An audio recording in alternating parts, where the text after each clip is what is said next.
엿새 후에 예수께서 베드로와 야고보와 그 형제 요한을 데리시고 따로 높은 산에 올라가셨더니 저희 앞에서 불량내사 얼굴에 해낯이 빛나며 옷이 휘어졌더라. 때에 모세와 엘리야가 예수로 더불어 말씀하시는 것이 저희에게 보이거늘 베드로가 예수께 여쭤가라되 주여 우리가 여기 있는 것을 주소사오니 주께서 만일 원하시면 내가 여기서 초막을 쓸 때 하나는 주를 위하여 하나는 모세를 위하여 하나는 엘리야를 위하여 하리이다. 말할 때에 흐르니 빛난 구름이 저희를 덮으며 구름 속에서 소리가 나서 가로되 이는 내 사랑하는 아들이요 내 기뻐하는 자니 너희는 저의 말을 들으라 하는지라. 제자들이 듣고 열심히 두려워하니 예수께서 나와 저에게 손을 대시며 가라사대 일어나라 두려워 말라 하신대 제자들이 눈을 들어보매 오직 예수 외에는 아무도 보이지 아니하더라. 아멘. 하나님, 오늘도 우리 하나님께서 주시는 말씀을 우리 예배를 통하여 우리들의 심령 속에 심습니다. 하나님, 오늘의 예배를 주님께서 기쁘게 받아 주시옵시고 또 함께 예배를 허락하시고 축복하신 하나님 앞에 모든 영광과 감사와 존귀를 올려드립니다. 이 한 시간 동안 기도하기 원하는 것은 우리 성복순 집사님 하나님 강건하게 지켜주시니 고맙고 감사드리고요. 또한 우리 오희석 집사님도 하나님 늘 강건하게 하나님께서 일깨워주시니 고맙고 감사드립니다. 이뿐만 아니라 요즘 또 세상에 감기가 돈다고 합니다. 이번 감기는 많은 위험을 동반하는 감기라고 합니다. 하나님, 이러한 감기 속에서도 하나님의 백성들이 보호를 받고 하나님 그 감기를 믿음으로 또 영성으로 이겨내어 하나님 앞에 영광 돌릴 수 있도록 하나님이여 축복하옵소서. 우리 사생명 침례교회 하나님께서 그동안 지켜주시고 함께해 주셨습니다. 우리 사생명 침례교회를 통해서 하나님의 영광과 역사를 이루어 주옵소서. 또한 기도합니다. 하나님, 저희들이 지난 한 주간을 살아오면서 많은 순간 하나님 앞에 영광을 돌렸지만 또 많은 순간 하나님의 영광을 가리웠던 그러한 순간들도 있습니다. 하나님, 이 모든 거 바로 이 순간에 예수님의 십자가 밑에 다 내려놓습니다. 하나님, 백지와도 같은 저희들 깨끗한 저희들에게 하나님의 말씀에 영성에 도전이 되는 말씀을 축복하여 주사 저희들이 오늘 예배를 마치고 다시 세상으로 나갈 때 우리들의 발걸음이 힘찬 발걸음이 되고 하나님께서 기뻐하시는 그러한 믿음의 행진이 되도록 주여 축복하옵소서. 아버지, 또한 감사드립니다. 저희들 오늘 주님 전에 나와 예배의 제단을 쌓을 때 하나님 맨손으로 나오지 않도록 축복하여 주셨습니다. 하나님, 귀한 것 하나님 앞에 올려드립니다. 하나님, 연락하시고 하나님의 영광과 하나님의 섭리를 위하여 마음껏 사용하여 주옵소서. 또한 이렇게 감사함으로 기쁨으로 즐거움으로 드리는 그 가정마다 하나님께서 모든 사정을 다 알고 계시온 즉 하나님의 방법과 하나님의 무한하신 축복으로 함께 하옵소서. 예수 그리스도의 이름으로 감사하며 간절히 기도하였습니다. 아멘. 미국에 매년마다 이 가을철에 되게 되면은 허리케인이 불어오게 되는데요. 아마 여러분 기억하실지 모르겠습니다. 1982년 플로리다를 강타한 아주 강력한 토네이도가 있어요. 그 토네이도의 이름이 마침 저희 큰아들 이름하고 똑같아서 제가 기억하고 있는데 앤드루라는 이 허리케인이에요. 그것이 지나간 자리는요, 모든 것이 다 쑥대밭이 되고 말았습니다. 이 허리케인 앤드루가 어느 바나나 농장을 지나가게 되었는데요. 모든 바나나 나무들이 다 뽑혔는데 유독 한 나무만이 잎은 다 헝클어졌지만은 뽑히지 않은 채 그대로 서 있는 것이에요. 사람들이 그것을 보고 많이 궁금해합니다. 모든 바나나 나무는 다 뿌리째 뽑혔는데 어찌하여서 저 나무만큼은 잎사귀는 다 망가졌지만 기둥은 뽑히지 않고 있었을까? 그래서 이 나무를 조사해 봤더니요, 이 나무는 다른 나무들보다 깊은 뿌리를 내리고 있었고요. 그리고 땅속 깊숙한 곳에서 커다란 바위를 움켜쥐고 있듯이 뿌리들이 그 바위를 감싸고 있었다고 합니다. 그래서 그 강한 허리케인 이 바람으로 인해 모든 나무들이 다 뽑혀 갈 때에도 이 나무는 비록 잎사귀는 다 사겠지만은 꿈쩍 않고 그대로 있었다라는 것이죠. 참 우리에게 많은 생각을 주는 이러한 일화입니다. 또한 어느 마을이 극심한 가뭄으로 인해서 많은 어려움을 겪게 되었어요. 시냇물은 모두 말라붙었고요. 논바닥은 쩍쩍 균열이 갔습니다. 그런데 이상한 것이 있어요. 산 꼭대기에 있는 나무들은 여전히 잎이 푸르고 싱싱한 것입니다. 이와 반면에 시냇가에 있던 나무들은, 시냇가 바로 근처에 있던 나무들은 다 말라 죽고 말았어요. 이것을 또 사람들이 이상하게 생각합니다. 도대체 무슨 일이냐? 그래서 산과 시냇가에 심겨진 나무들을 연구한 결과 중요한 사실 하나를 발견하게 돼요. 이 산 꼭대기에 심겨진 나무들은 평소에도 수분이 충분하지가 않았기 때문에 물을 얻기 위해서 땅속 깊숙이 뿌리를 내리고 있었다고 합니다. 그래서 이 혹독한 가뭄 속에서도 생명을 유지할 수가 있었던 것이죠. 그런데 이와 반면에 바로 냇가에 수분이 충분했던 냇가에 심어졌던 이 나무들은요, 땅의 겉표면에만 뿌리를 받고 있었어요. 그래서 시냇물이 마르는 가뭄이 오자 그것을 견디지 못하고 그만 말라 죽고 말았다라는 것이에요. 우리 인생도 마찬가지입니다. 우리가 평상시 얼마나 뿌리 깊은 영성을 가지고 사느냐에 따라서 어떠한 역경과 고난에 닥쳐도 쉽게 무너지지 않아요. 그러나 메마른 시냇가의 나무처럼 영적으로 안일한 삶을 사는 사람은요, 작은 시련에도 쉽게 넘어지고 맙니다. 예수님을 구주로 영접한 여러분과 저 우리는요, 뿌리 깊은 그래서 영성이 중요합니다. 인생의 혹독한 아픔과 그 고통의 와중에서도 뿌리 깊은 영성의 사람이 된 헬렌 켈러는 이러한 말을 남겨놓았어요. 세상을 이기며 내일을 바라보는 영성은 편안하고 안일한 가운데 개발될 수 없다. 오직 시련과 고난의 체험을 통해서만 영혼은 강해지고 분명한 비전을 갖게 되며 이 소망은 고무되고 성공은 성취된다. 그 순간에는 고달프고 그 곤욕한 혹독한 영적 훈련이지만요, 내일을 바라보는 그것이 바로 그 어떠한 어려움도 이기게 하는 강한 영성의 사람이 되게 한다는 것이에요. 그 구약시대의 인물인 욥은요, 나의 가는 길을 오직 그가 아시나니 그가 나를 단련하신 후에는 내가 정금같이 나오리라는 이러한 신앙관을 가지고 인생의 모진 시련을 통과하지 않았습니까? 그래야 욥기 42장 12절에 보게 되면 이렇게 증거합니다. 여호와께서 욥의 모년의 복을 주사 처음 복보다 더하게 하시니 라는 말씀을 주고 계세요.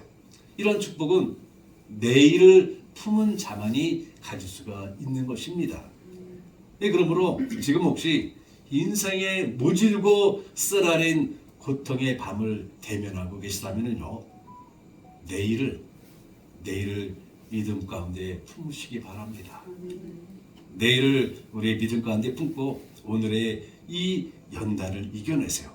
그리고는 영광스러운 결말을 보시기 바랍니다. 이것이 오늘 본문의 핵심이 되는 메시지예요. 예수님은 십자가의 순환을 바로 눈앞에 두고 계셨습니다. 그래서 제자들 며칠 데리고 기도하러 산에 올라가셨어요.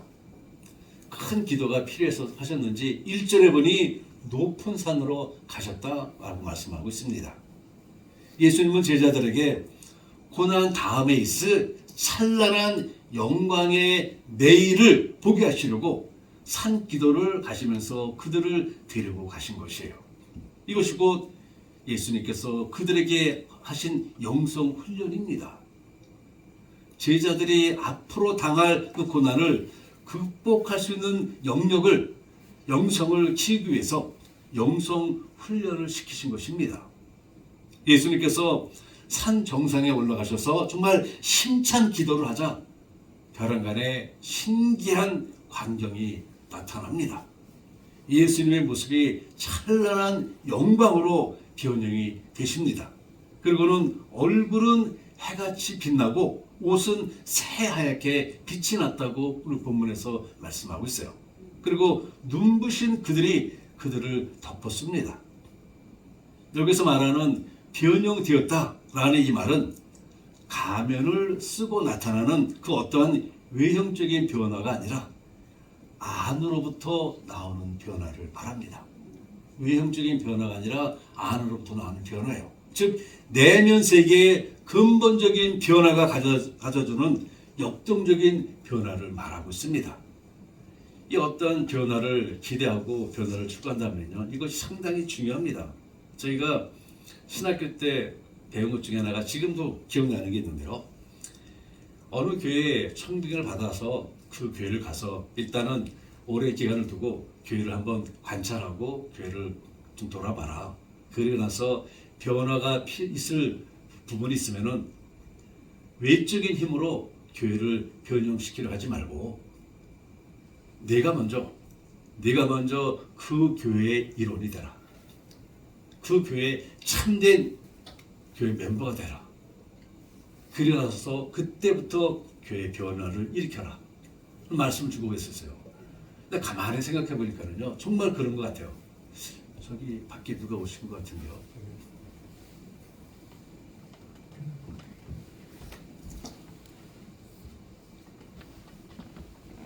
제가 여러분에게 우리 교회 오자마자 담임 목사의 권유로 여러분 이거 이렇게 변해야 합니다 하게 되면 여러분이 어떻게 하실까요? 말은 안 하실 거예요 아마. 담임 목사가 그랬기 때문에. 그러나 속으로는 반발해 놓을 겁니다. 아니 우리 교회는 그동안 이렇게 해왔는데 이렇게 하다니 분명히 생깁니다. 순종해야죠. 아멘.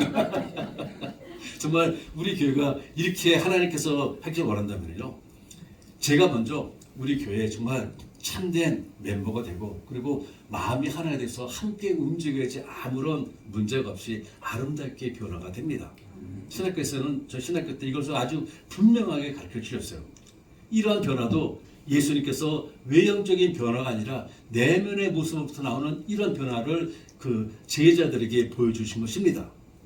이 변화산상에서 보여주시는 예수님의 모습은 부활, 승천 그리고 재림의 영광스러운 내일에 대한 예고편이에요. 그리고 영광스러운 승리의 예수님을 확신시켜 주시는 이 사건입니다. 즉 내일을 품는 자가 갖는 비전이 이렇다라는 것입니다.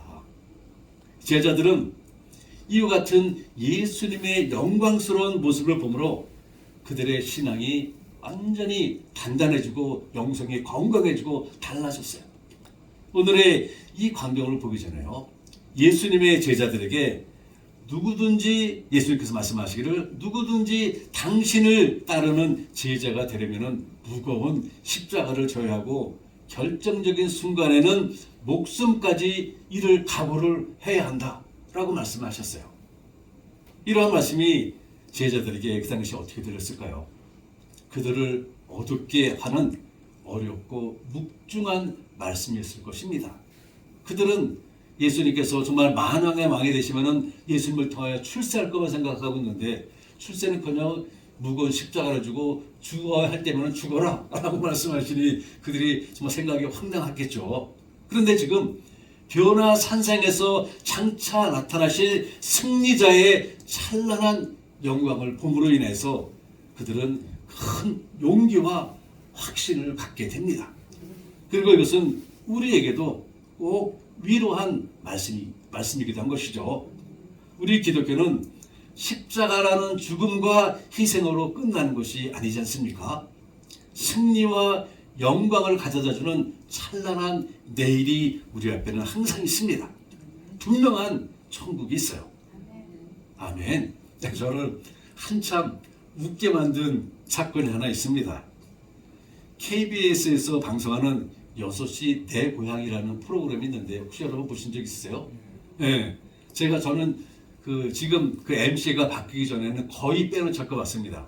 근데 MC가 바뀌고 나서부터는 안 보게 되는데 한날 이 6시 내 고향에 한 분이 나와서 당신 자신이 지금 무척 행복하다라는 표현을 이렇게 하는 것입니다. 제가 그 말을 듣고 얼마나 웃었는지 몰라요. 아, 나는 절에 다니는 사람인데요. 지금은 천국에 와 있는 기분입니다. 말을 하는 것입니다. 제가 그 말을 듣고 얼마나 웃었는지 몰라요. 아니, 절에 다니는 사람이면 행복하고 좋다는 것을 극락으로 표현해야 되는데 그게 아니라 지금 천국에 와 있는 기분이다 라고 말하면서 역시 하나님은 이렇게 통해서 또 전국 방방곡곡에 또 미국에도 이 천국의 복음을 전파하시는구나. 그래서 얼마나 웃었는지 몰라요. 예, 그렇습니다. 예수님을 구주로 믿는 우리 믿음의 백성에게는요, 기쁨과 평강을 가져다주는 천국이라는 분명한 내일이 있습니다. 그래서 베드로는 십자가를 거꾸로 지면서까지 순교하였고요. 야고보는 담대한 믿음으로 참수형을 당했습니다. 사도 요한은 밤모섬에 유배되어 가서 박해당하는 초대교회 성도들에게 영광의 내일을 바라보자며 끊임없이 위로하고 격려하였어요. 이 변화산에서 영광스러운 내일을 체험한 베드로는 그의 신앙의 근본이 달라졌습니다. 그리고 결국 예수님의 수제자가 되잖아요. 그래 나중에 신앙생활 때문에 고난당하고 있는 성도들을 위로하고자 성경을 기록하면서 가장 많이 강조하는 단어가 뭔지 아세요? 바로 영광입니다. 영광. 베드로서를 보게 되면 영광이라는 단어가 17번이나 나와요. 고난 다음에 찬란한 영광을 상기시켜 줍니다. 그래서 베드로서의 총 주제는 고난과 영광이다 라고 말을 해도 과언이 아니라고도 신학자들은 말을 합니다. 즉 로마 네로 황제에 의해서 불같은 이 시험을 당하고 있는 초대교회 성도들에게 믿음의 고통 다음에는 반드시 그보다 더 큰 영광이 보상되어 있으니 힘을 내라는 위로와 격려의 메시지를 주고 있는 것입니다. 그래서 오늘도 지난주에 이어서 내일을 품는 자가 어떠한 자세를 갖고 있어야 하는지 이 베드로를 통해 한번 이 도전받기를 원합니다. 먼저는 내일을 품는 자는 순교자적 헌신의 삶을 살아갑니다. 순교자적 헌신의 삶을 살아간다. 이 베드로는 변화산에서 내일에 있을 믿음의 사람들이 입을 그 영광을 체험한 후에 삶의 자세가 완전히 바뀌었어요. 그는 처음에는 시험에 넘어지고 유학한 모습을 보이지 않았습니까? 그러나 그가 갈릴리 해변에서 죽음을 이기시고 부활하신 예수님을 다시 만난 후에는요, 순교자의 길을 걸어갔어요. 결코 세상과 타협하지 않고 믿음의 줏대를 꿋꿋하게 끝까지 지켜냈습니다. 그러면서 베드로전서 1장 7절에 보니 이렇게 말합니다. 너의 믿음의 시련이 불로 연단하여도 없어질 금보다 더 귀하여 예수 그리스도에 나타나실 때에 칭찬과 영광과 존귀를 얻게 하려 함이라 라고 우리들에게 도전의 말을 던져줘요. 그리고는 베드로전서 4장 12절과 13절에서 이렇게 말합니다. 사랑하는 자들아 너희를 시련하시려고 오는 불시험을 이상한 일 당하는 것 같이 이상히 여기지 말고 오직 너희가 그리스도의 고난에 참여하는 것으로 즐거워하라. 이는 그의 영광을 나타내실 때에 너희로 즐거워하고 기뻐하게 하려 함이라. 이 말을 보게 되면 우리 믿음의 백성이 걸어가는 그 길에는 불같은 시험이 있다는 것입니다. 많은 어려움과 고통과 근심 걱정이 있다는 것입니다. 밤잠을 이루지 못하는 이러한 것들이 많이 있을 수 있다는 것이에요. 그러나 그것 때문에 불안해하지 말고 그것 때문에 낙오하지 말라는 것입니다. 오히려 더 감사하는 것이에요. 그러면서 그 이유가 하나님께서 우리들에게 내일에 보이실 그 찬란한 영광이 있으니 그 내일을 바라보며 오늘의 그 아픔과 어려움과 역경을 다 이겨내라는 것입니다. 너무도 귀한 도전이 되는 말씀이요. 즉 예수님께서 다시 오실 때에 칭찬과 영광과 존귀를 얻게 되니 그날에 있을 그 내일을 내 믿음에 품고 순교자적인 헌신적인 삶을 살라는 것입니다. 용기를 갖고 믿음의 용기를 갖고 우리들이 걸어가야 할 그 시온의 대로에 힘찬 발걸음으로 걸으라는 것이에요. 이 스테반 집사님이 위대한 순교자가 될 수 있었던 원동도 바로 여기 있지 않을까 생각합니다. 그런 영광스러운 주님을 봤어요. 그로 인해서 돌멩이를 맞는 그 아픈 고통도 잊어버리는 장렬한 순교자가 되지 않았습니까? 오히려 돌을 던지는 저들을 용서해달라고 주님께 기도하는 이러한 장렬한 모습을 우리들에게 도전적으로 보여주고 있어요. 네, 그렇습니다. 영광의 미래를 바라보고 품고 있는 자는요, 두려울 거 없습니다. 두려움 없어요. 목숨을 바쳐서라도 헌신합니다. 내일을 믿음 중에 품은 사람은요, 오늘과 결코 타협하지 않아요. 그리고 오늘이라는 현실에 주저앉지 않습니다. 사실 베드로도 그러고 싶었어요. 주여, 여기가 좋사오니 여기에 집을 3개 짓고 여기 있겠습니다. 그러나 주님께서 뭐라 말씀하십니까? 내려가라. 뭐 오늘 본문에 나와 있지 않지만 내려가라. 네가 세상에 나와서 할 일이 많다라고 말씀해 주고 계세요. 너는 여기 앉아있고 편안히 주저앉아있을 인물이 아니라 너는 나를 위하여 순교자의 삶을 살아야 하니 그 길로 가라는 것이에요. 결국은요.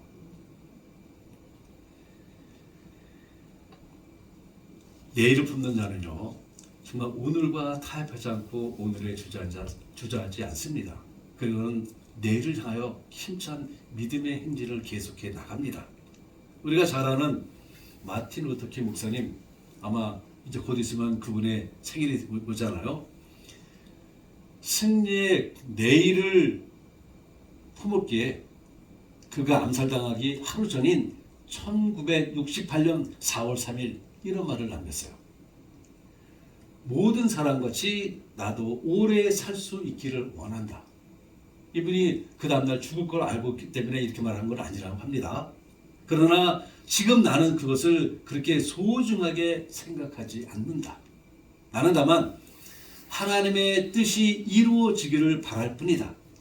하나님은 나를 인도하여 투쟁의 산정에 오르게 하셨다. 그래요, 나는 이미 약속의 내일을 바라보고 있다.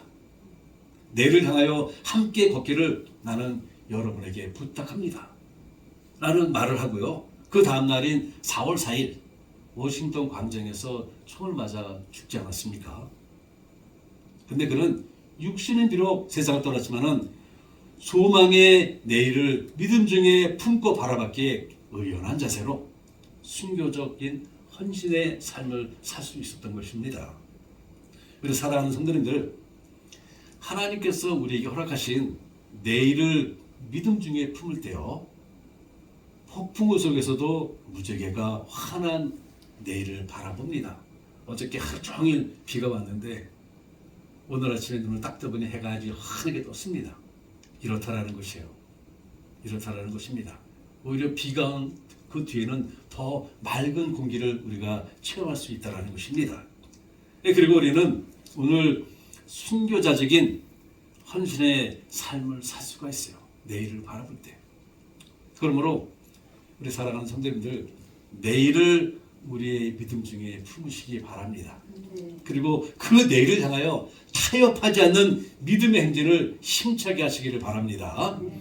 두 번째로, 내일을 품은 자는 성화를 힘쓰는 삶을 삽니다. 성화를 힘쓰는 삶.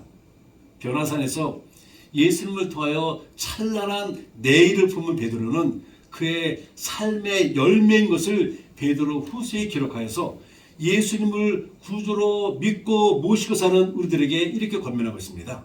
베드로후서 1장 5절에서부터 7절의 말씀인데요. 그러므로 너희가 더욱 힘써 너의 믿음의 덕의 지식의 절제를, 절제의 인내를, 인내의 경건의 형제의 우애에 사랑을 공급하라 라는 이 도전적인 말씀을 주고 있습니다.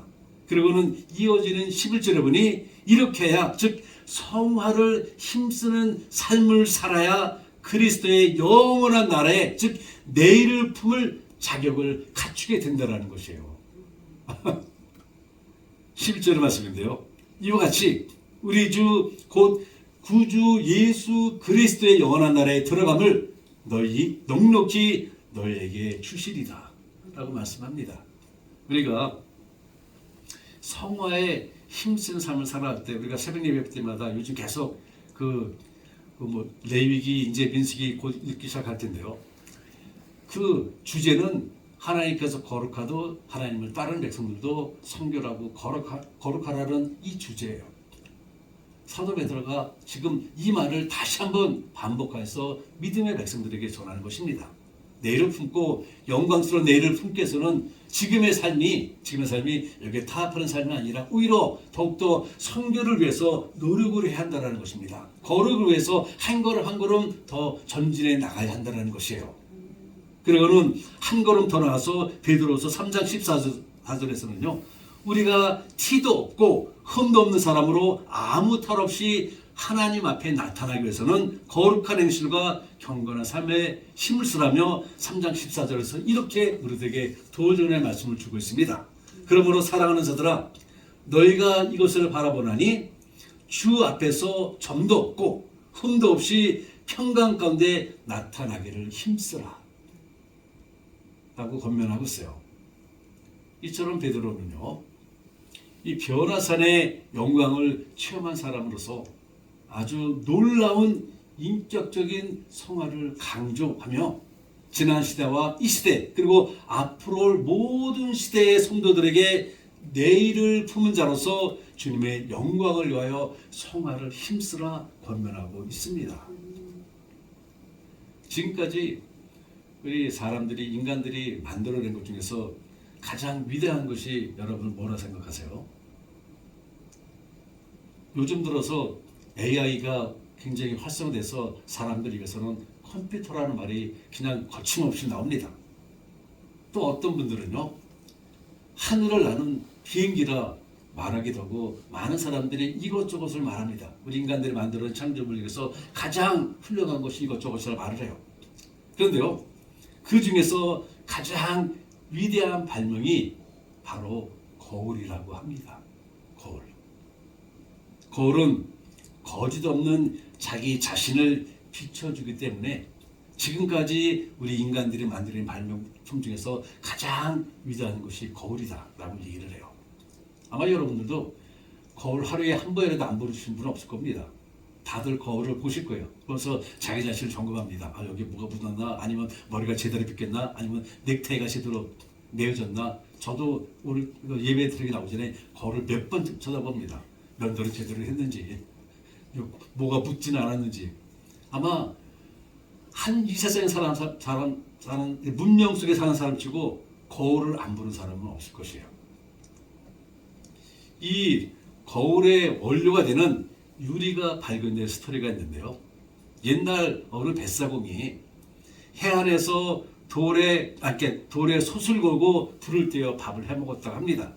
식사를 마치고 설거지를 하다 보니 그 솥 밑에서 반짝반짝 광내가 나는 이상한 물건을 발견하게 돼요. 모래 속에 있던 규소라는 성분이 돌에 들어와 녹아서 유리가 된 것입니다.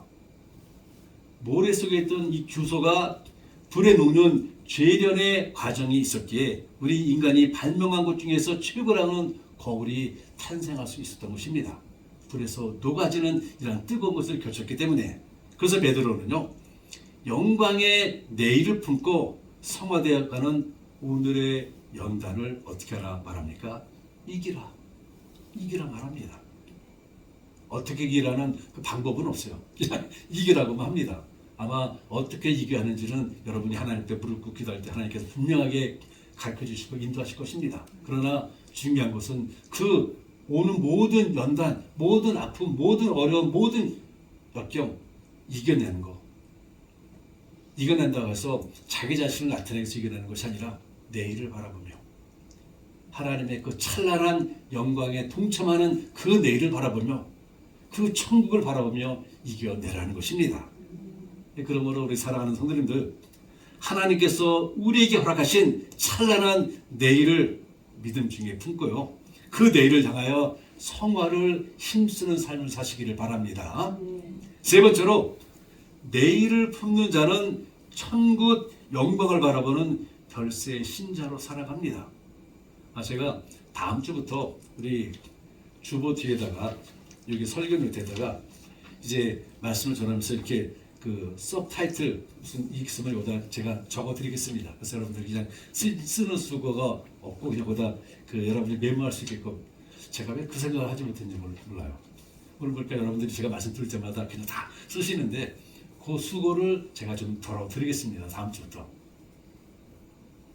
이러다는 저는 아멘 할렐루야 소리를 기대했는데 이 고난을 앞둔 그 제자들을 위한 예수님의 영성 훈련은요, 천국의 영광을 바라보게 한 것이에요. 그래서 모세와 엘리야까지 등장시키지 않습니까? 이 두 사람은 죽지 않고 살아서 영광스러운 천국에 간 별세 신자의 대표입니다. 이 두 사람. 오늘 본문에는 언급되어 있지 않지만은요, 같은 사건을 전하는 누가복음을 보게 되면은 바로 이때 예수님께서 뭘 말씀하시는가 하게 되면은 별세하실 것을 예고하십니다. 별세하실 것을, 당신의 찬란한 영광을 보여주시고 거기에 들떠 있는 그 제자들에게 예수님께서 별세하실 것을 예고하세요. 누가복음 9장 31절인데요. 영광 중에 나타나사 장차 예수께서 예루살렘에서 별세하실 것을 말씀하시다 라고 기록하고 있어요. 그런데 중요한 것은요, 여기에서 별세라는 단어가 아주 의미 있는 단어를 예수님께서 쓰고 계세요. 헬라어 원어를 보게 되면 예수님은 이 별세를 죽음이라 라고 말씀하지 않으세요. 죽음이라 말씀하지 않으시고 다른 세상으로 간다 는 뜻인 엑소더스를 말씀하십니다. 엑소더스. 이 엑소더스가 뭔가 하게 되면요, 유다 백성들이 애굽에서 종살이 하다가 하나님의 인도로 애굽을 나와 약속의 땅에 들어가는 그 출애굽의 영어 이름이 엑소더스예요. 그런데 예수님께서 이 엑소더스를 언급하시며 이것을 별세라 말씀하고 계세요. 참으로 중요한 메시지입니다. 여기에서만 말씀하신 이 엑소더스는요, 무슨 뜻인가 하게 되면은 이동한다 라는 뜻입니다. 이동한다. 다른 세상으로 이동한다. 그 다음에는 예수님께서 다른 세상으로 이동하시는 그 다른 세상이 과연 어디일까요? 우리는 아주 그냥 불보듯 뻔히 합니다. 바로 천국을 말씀하시는 것이에요. 그러면서 천국이 분명하게 있음을 거기 있는 제자들에게 말씀하고 계십니다. 많은 사람들이 별세하게 되면 죽음을 생각하는데 예수님은 죽음이 아니라는 것입니다. 이동이라는 것입니다. 이 세상에서 저 영원한 세상으로 이동한다는 것이에요. 즉 우리에게 영원히 살 천국에 있음을 분명하게 그리고 확실하게 말씀하고 계시는 것입니다.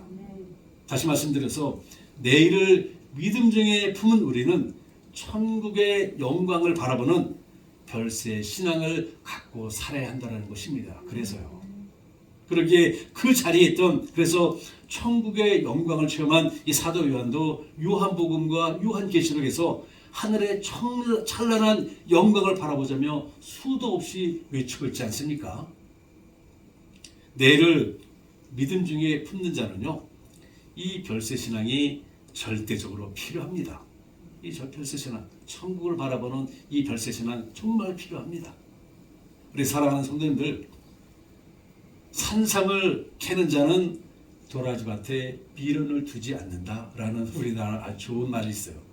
산삼을 캐는 자는 도라지밭에 미련을 두지 않는다. 겉보기는 좀 비슷하죠. 그죠? 그러나 산삼에 비전을 두는 사람은요, 결코 도라지밭에 눈을 돌리지 않습니다.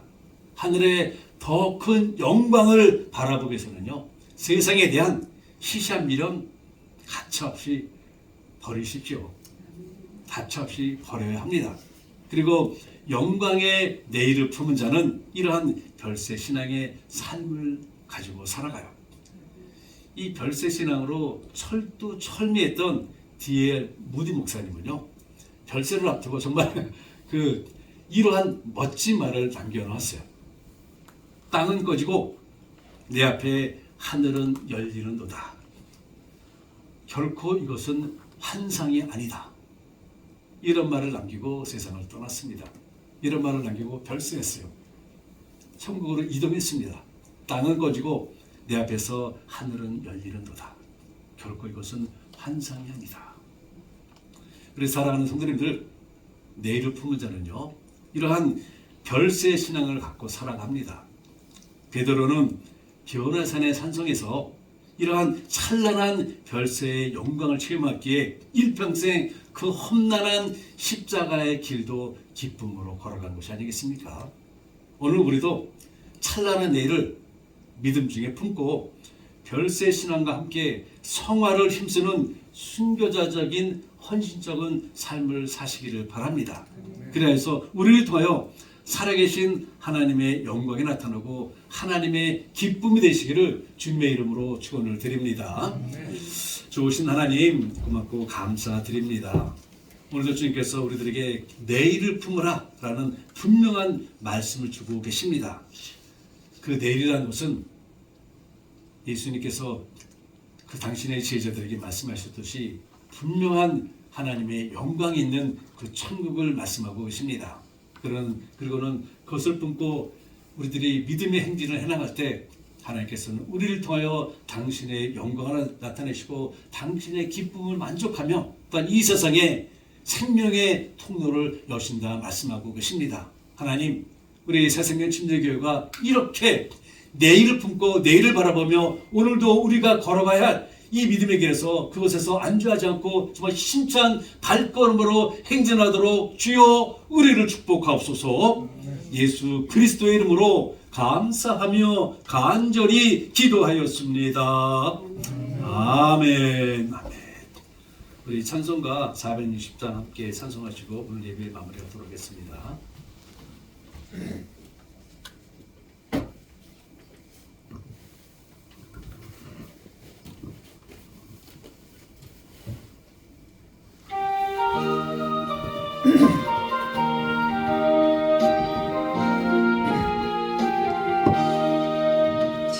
지금까지 지내온 것 주의 것이 누리라.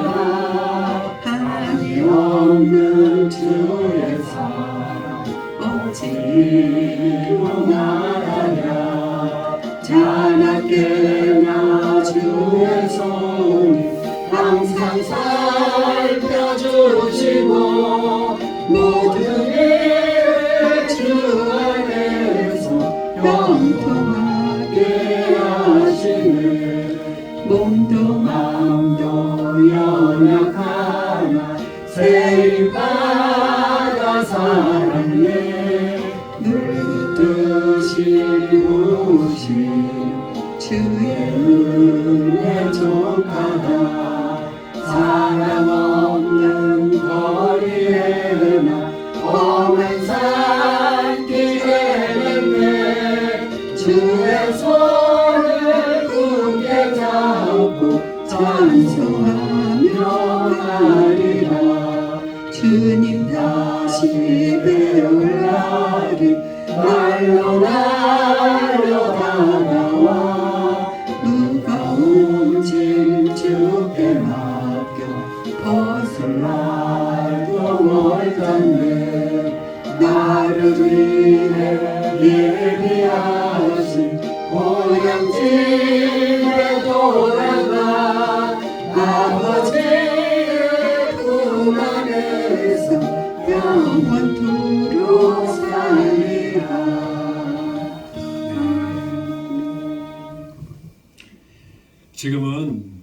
우리 주 예수 그리스도의 은혜와 하나님 아버지의 지극하신 사랑하심과 성령님의 감동 교통하심이 하나님이 주신 우리 인생의 목적을 이루기 위해 내일을 품고 오늘도 끊임없이 성숙되어 가기로 다짐하며 돌아가는 모든 성도님들의 머리와 가정과 그 섬기는 새생명 침례교회 위에 지금으로부터 영원토록 함께 하시기를 축원하옵나이다. 아멘.